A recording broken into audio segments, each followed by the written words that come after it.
கர்த்தருடைய பரிசுத்த நாமத்துக்கு ஸ்தோத்திரம் உண்டாவதாக. இந்த நாள் சங்கீதம் 23:1 சொல்லுகிறது, கர்த்தர் என் மேய்ப்பராய் இருக்கிறார், நான் தாழ்ச்சி அடையேன். கர்த்தர் என் மேய்ப்பராய் இருக்கிறார், ஆதலால் நான் தாழ்ச்சி அடையேன். அப்படிதான் நம்ம நினைக்கணும். அவர் நம்ம மேய்ப்பராய் இருந்தா நான் தாழ்ச்சி அடைய மாட்டேன். அவர் என் மேய்ப்பராய் இருப்பதனால் என்னை அவர் தாழ்ச்சி அடைய விடவே மாட்டார்.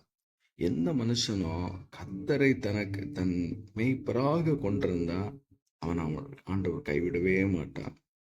மெய்ப்பன் என்று சொல்லும்போது ஒரு ஆட்டின் பாதுகாவலன். இந்த மெய்ப்பரை 2 வகையில நம்ம பிரிக்கலாம். ஒண்ணு, தன் ஆடுக்காக ஜீவனை கொடுக்கிற ஒரு மேய்ப்பன். இன்னொன்னு, கூலிக்காக வேலை செய்கிற மேய்ப்பன். இந்த கூலிக்காக வேலை செய்கிற மேய்ப்பர்கள் என்ன செய்வாங்கன்னா, ஒரு ஆபத்து வரும்போது அந்த ஆடுகளை விட்டுட்டு போயிடுவாங்க. ஆனா ஆட்டுக்காக தன் ஜீவனை கொடுக்கிற நல்ல மேய்ப்பன், அவர் என்ன செய்வானாக்கி, ஒரு ஆடு ஒரு இடத்துல சிக்கிட்டுன்னா தன்னுடைய ஜீவனை அதற்கு ஈடாக வைத்து அதை விடுவிப்பார்.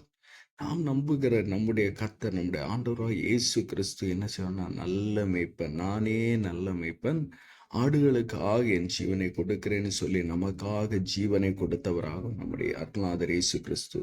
நமக்காக அவர் சிலுவையிலே பாடுகளை ஏற்றுக்கொண்டார். நமக்காக அவர் காயங்களை ஏற்றுக்கொண்டார். நமக்காக அவர் எல்லா வேதனை முள்முடியை ஏற்றுக்கொண்டு, நமக்காக காயங்கள், முதுகிலே காயங்கள் எல்லாவற்றையும் ஏற்றுக்கொண்டு தன்னையே ஒப்பு கொடுத்தார்.